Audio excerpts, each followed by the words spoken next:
This is a recipe for twice baked potatoes. Pretty simple.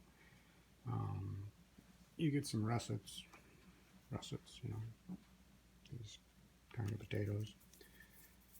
You bake them for about an hour, 400 degrees, and then you cut them in half.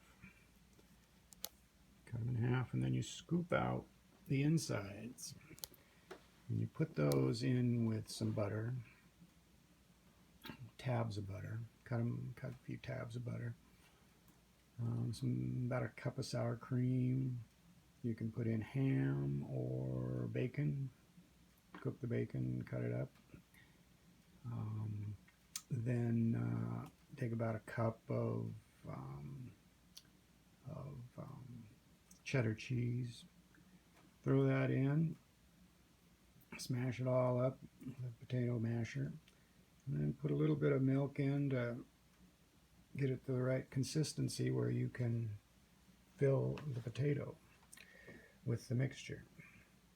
And then once you've done that, you can put the halves of baked potatoes on a cooking sheet, and then put it in the oven at 350 for 15 minutes or so. Top it with a little bit more cheese, chives if you got them, or green onions, and just bake them. And then you've got dinner. And it's very simple.